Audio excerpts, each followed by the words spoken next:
look at the history of Israel, it's just this incredible multi-millennial story of faith, of power, and really of survival. It absolutely is. It's a land that empires have obsessed over. I mean, the Egyptians, the Babylonians, the Romans, they all tried to conquer it, to claim it. And none of them ever fully could. Exactly. So today, we're doing a deep dive into the massive history you shared with us. We want to trace that path from ancient Canaan right up to the modern day.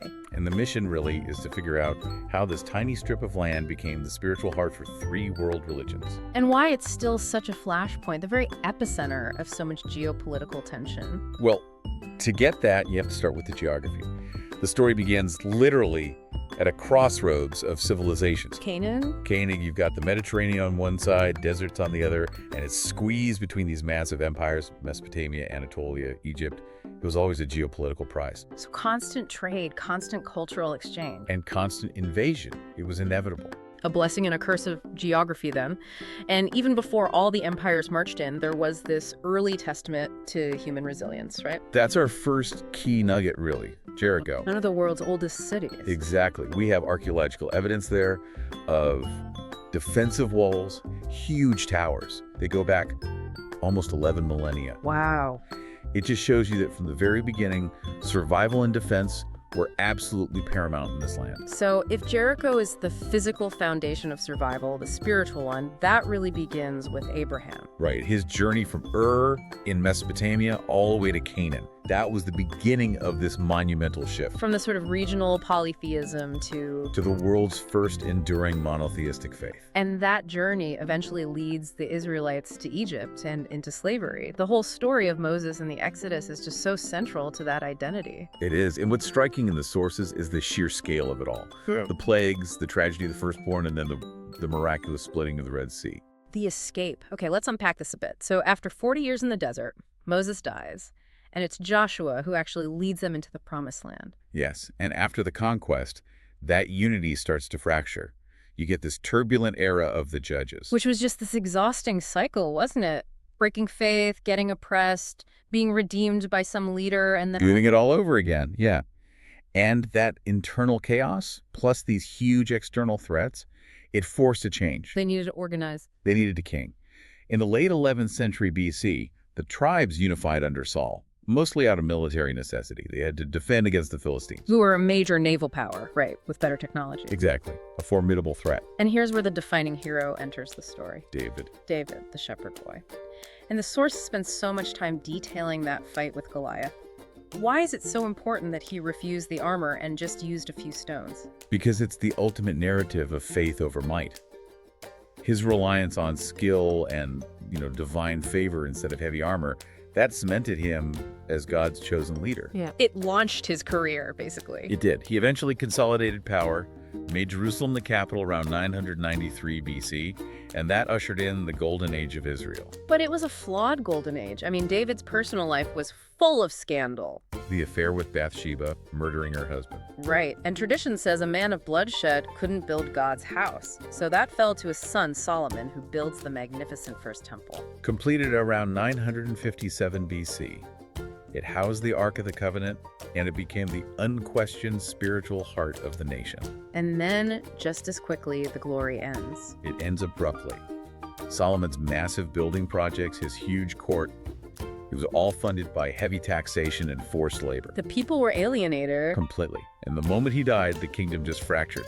It split into Israel in the north with 10 tribes and Judah in the south. So now you have 2 weaker kingdoms instead of 1 strong one. And they were sitting ducks for the rising empires of Assyria and Babylon. The geopolitical hammer fell pretty quickly then. Very quickly. The northern kingdom, Israel, was conquered by Assyria in 722 BC. Its people were deported, scattered. They become the lost tribes. And Judah, in the south, lasted a bit longer. About another century. But in 586 BC, the Babylonians came. They conquered Jerusalem, destroyed the first temple, and exiled the inhabitants. That Babylonian captivity must have been an existential crisis for their faith. I mean, if God lives in the temple and the temple is gone. Where is God? Yeah. It's a profound question. And what's so fascinating is how the community transformed to survive this. They couldn't sacrifice anymore. Right, no temple. So they maintained their identity through prayer, through studying the law and through community. They kept their connection to Zion alive in their hearts. Until their dream of return was realized not through a revolt, but by a Persian king. Cyrus the Great, in 539 BC, he lets them go back and rebuild. And rebuilding the Second Temple was a huge undertaking. Physically, yes. But the real shift was spiritual. This is where the foundations of modern Judaism are really codified. The oral traditions are written down. Exactly. They're compiled and canonized into the Torah, the Pentateuch. And that changed everything. We see the rise of the synagogue, the gathering place, as a center for worship and learning. It replaced the temple as the single focus. And you have it highlight the role of Ezra, the priest. He's called the father of Judaism for a reason. He reestablished the laws of Moses, making the Torah a living guide for the community. But just as they're finding their feet again, the whole world gets turned upside down by Alexander the Great. Hellenization. A flood of Greek influence. It wasn't just about language, it was philosophy, culture, gymnasiums, all of which conflicted with traditional Jewish law. And that cultural pressure cooker eventually exploded under Antiochus IV. He tried to force assimilation, outlawed Jewish practices, sacrificed pigs on the altar, and then the ultimate sacrilege. He put an altar to Zeus in the Second Temple. And that desecration sparked the Maccabean revolt in 167 BC. It was started by a priest, Mattathias, and led by his son, Judah Maccabeus. Judah the Hammer. A brilliant guerrilla tactician. He fought and won against superior armies, and the liberation of Jerusalem and the rededication of the temple. That's what's celebrated today as Hanukkah. Exactly. So they managed to secure a rare period of independence, the Hasmonean dynasty. But their own internal fighting was their downfall, wasn't it? A fatal error. Two brothers were fighting for the throne, and they both made the catastrophic mistake of asking Rome to come in and mediate. And once Rome is in, Rome doesn't leave. Pompey marched on Jerusalem, and that was the end of self-rule. so Rome sets up a client kingdom, which brings us to Herod the Great. Infamous for his extravagance. He massively expanded the Second Temple, built fortresses like Masada, but he was brutal and deeply unpopular. Our puppet of Rome. And after he died, Rome decided to just annex Judea outright in 6 AD. That tension just kept building until it finally boiled over into the First Jewish-Roman War. In 66 AD. And the price they paid was just horrific. In 70 AD, after the siege of Jerusalem, the Second Temple was completely destroyed. The only thing left standing today is the Western Wall. And Rome wanted to erase the memory of it. The Arch of Titus still stands in Rome, showing Roman soldiers carrying off the temple's treasures. But even that wasn't the end. There was one last desperate revolt. The Bar Kokhba revolt in 132 AD. And after crushing it, Rome delivered the ultimate punishment, They renamed the land. Syria Palestina, and they banned Jews from Jerusalem. This was the act that forced the definitive, long-term dispersion, the diaspora. For nearly 2,000 years. And over the next centuries, you just see a cycle of shifting masters. The Christian Byzantine Empire, which reinforced the ban on Jews in Jerusalem, Then the arrival of Islam in the 7th century. which brought a measure of tolerance. Jews were people of the book, but they had to pay a special tax, the jizya, And that relative calm was then shattered by the Crusades. violently shattered. When the Crusaders took Jerusalem in 1099, the sources describe a horrifying, indiscriminate massacre of Muslims and Jews. There's that detail about them burning Jews alive in the main synagogue. It's appalling. And it stands in such stark contrast to Saladin, who reclaimed the city in 1187 and allowed the Christians to leave unharmed for a ransom. Stability really only returned under the Ottomans, starting in 1516. Right, and the Ottomans, for all their faults, respected the city's religious importance. They allowed Jewish communities, especially refugees from the Spanish Inquisition, to practice their faith freely. Which allowed the community to survive and even flourish, bringing us closer to the modern age. The 19th century, the age of nationalism. Everyone in Europe is demanding their own state. But for the Jews who were scattered, this coincided with a huge surge in violent anti-Semitism. The old idea of assimilation, of just blending in to be safe. It vanished. And the sources point to a few key catalysts: the pogroms in Eastern Europe and the Dreyfus Affair in France. The Dreyfus Affair is so important because it convinced even assimilated Western Jews, like Theodor Herzl, that anti-Semitism was inescapable. If it could happen in enlightened France. Then there was no safe place. Safety required their own sovereign state. And Herzl gave that dream a political form. He convened the first Zionist Congress in Basel in 1897. With the explicit goal of creating a Jewish homeland. His rallying cry was, "If you will it, it is no dream." And even before that, people were already moving there. The first Aliyah? Yes, starting in 1882. Aliyah literally means ascent or going up. These were idealistic settlers escaping pogroms, facing a harsh climate disease, Their survival was precarious. They needed help from philanthropists like Baron Rothschild. who bankrolled many of the early settlements. And this is when new towns like Tel Aviv were founded, really changing the demographic map. Then comes World War I, which changes everything. The Ottoman Empire collapses. Right. Britain and France secretly carve it up with the Sykes-Picot Agreement. But then Britain publicly issues the Balfour Declaration in 1917. Just 67 words, 67 words supporting a national home for the Jewish people in Palestine. which instantly created an irreconcilable conflict. For Zionists, it was a dream come true. But the declaration completely ignored the existing Arab majority, who saw this wave of foreign-backed immigration as colonization of their land. And Britain was then given the impossible task of managing this under the Mandate for Palestine. Trying to reconcile two opposing nationalisms.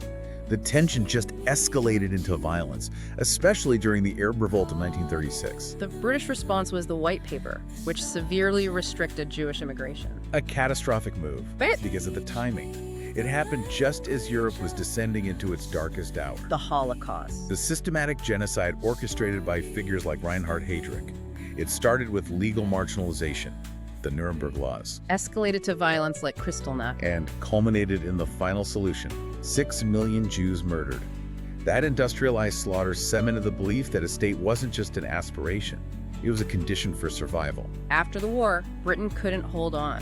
The UN stepped in with a partition plan in 1947. Proposing separate Jewish and Arab states. And crucially, the Jewish side accepted it.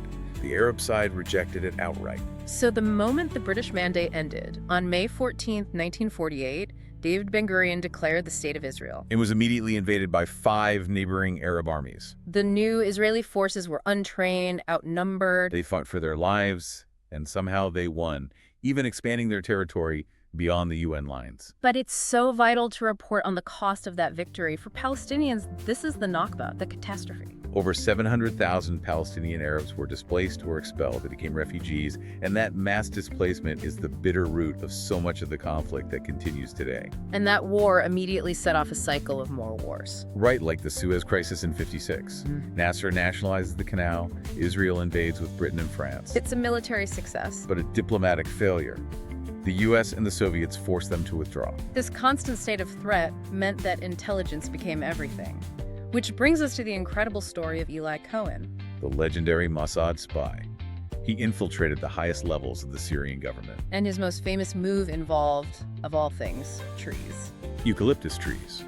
He convinced the Syrians to plant them around their military positions on the Golan Heights, supposedly for shade. But really, he was marking them as targets for Israeli intelligence. And that intelligence was absolutely vital for the lightning victory in the Six-Day War in 1967. Where Israel captured the Sinai, Gaza, the West Bank, and the Golan Heights. But that sense of invincibility was shattered in 1973 with the Yom Kippur War. A surprise attack from Egypt and Syria on the holiest day of the Jewish year. That shock eventually brought everyone to the negotiating table, leading to the Camp David Accords in 1978. And Egypt's President Sadat became the first Arab leader to recognize Israel.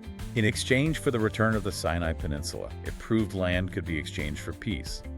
But it cost Sadat his life. Meanwhile, the PLO under Yasser Arafat was gaining influence. This pressure builds until the First Intifada in 1987, A spontaneous uprising.